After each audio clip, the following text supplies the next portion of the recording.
Hi everyone, it's Amy. Thank you so much for finishing out the busy work week with me. Today we're going to talk about abuse, not an excuse. Yesterday we talked about abuse in its many forms: sexual, emotional, physical, or neglect, which some of the time is in the form of secondary abuse, whether neglect is from parents who may or may not have had drug and alcohol problems, but either way, providing basic needs was a problem. Most childhood abuse is secret, and it lasts for years. And because it is so long-lasting, the recovery is really very hard. When talking to inmates in a state prison, a population where my experience lies, it's safe to say that anywhere from 30 to 70% experience sexual abuse. More than 90% said that they experience other abuse, emotional abuse, or physical abuse. Most people do not report abuse or even admit to their abuse for that reason. They're worried that people won't believe them, or be critical of them, or laugh at them, or see them as weak. And they also fear rejection from people once they've admitted to them what's gone on in their life. All that being said, childhood abuse did not make you a sex offender. There is not a cause and effect there. It does, however, complete part of the puzzle. It's tempting to blame your abuser for your behavior now, and I understand that, but it's unacceptable. Abuse may have contributed to the choices that you've made, and understanding your own abuse will help you understand your victim or your victims. So here are some steps, and these steps are really for anybody who has been abused. First, you have to acknowledge that it happened, which sounds easy, but it's not easy. You need to talk about your abuse and express how you felt at the time and how you feel now. When you are talking about it, you will be surprised. You will remember more and more details. You can't recover if you hide it. And you have to see that you are not alone. And when you're remembering more and more details, it may not make all the distressing feelings that you have go away, but it might make them easier to bear. If you can't talk to someone right now, which I understand, it's not easy. I say these things like it's no big deal, but I know that it is.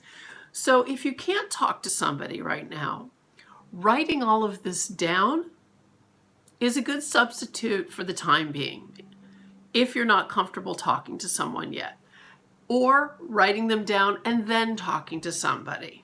All right, write a history of your abuse. And at a point when you can share what you've written, you need to do that. In thinking about the details of your abuse, think about any reactions you might have had at the time.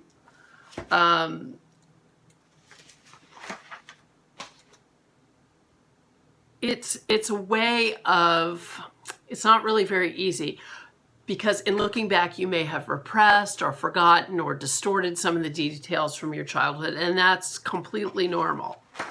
Remembering an accurate picture of what happened can really take some time. Here's an example of what I'm talking about when I'm talking about trying to remember those reactions. Fred's mother was an alcoholic. She was often drunk and left the care of Fred's younger siblings to him. Though Fred was only 10 years old and very inexperienced, she would beat him if he made a mistake. In much of Fred's life as an adult, he was afraid to try anything for fear that he would make a mistake and be punished. So a lot of times that reaction that you have as a child becomes your adult response. It illustrates in that way how your abuse may have shaped you. When it comes to thinking about the abuse that you endured in conjunction with drugs and alcohol, it is not unusual for parents to use drugs and or alcohol when they sexually molest one of their own children. Again, not an excuse. If your parents did this, you have to understand that drugs and alcohol, again, was not an excuse for their behavior. They were horrible role models. Most parents who do this also play mind games with their kids, and that is just a form of mental abuse. When you think about the abuse that you had, think about how drugs, alcohol, gambling, mental illness, sex, anger, or religious practices might have played a part in your abuse. When you're remembering this, there is no doubt that you are going to feel angry. But it is important that you take the time to examine your feelings.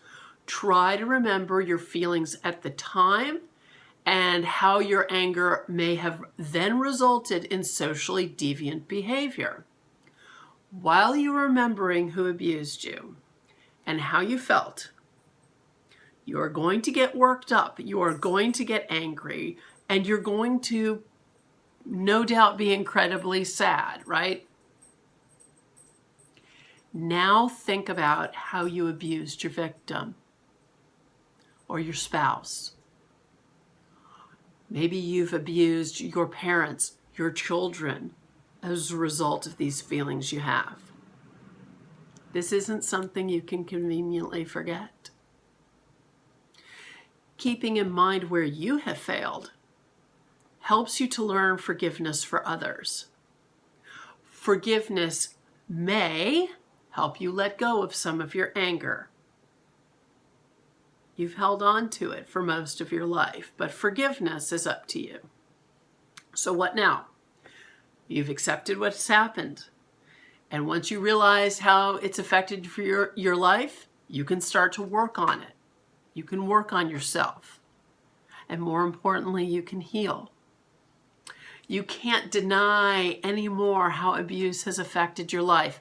You need to tear down those emotional walls that you have built around yourself. You need to find the courage to deal with this. Obviously, the way you've been living your life is not working for you, or you wouldn't be here with me. People keep doing the same self-destructive and abusive behaviors until they stop and see that doing stupid shit really doesn't work for them. You need to stop and see it. That's when it's time to figure out why you do what you do and stop it. Now, it might take an arrest for those of you who have been a guest of the county or of the state. It might take rehab or a job loss or a divorce or any number of things. But the time is now. And now is the time to stop. Next time, we're going to talk a little bit more about what happens after you've remembered that childhood abuse. And this is going to be followed by us talking about your victim or your victims. This is very important. Well, it's all important. It's all important if our goal is no more victims.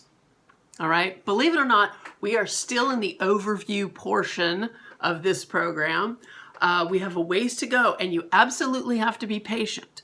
You did not become sexually abusive overnight. So this is a process. Stopping your behavior is going to be a process, but you can do this. Until then, check our Facebook for posts. Please subscribe.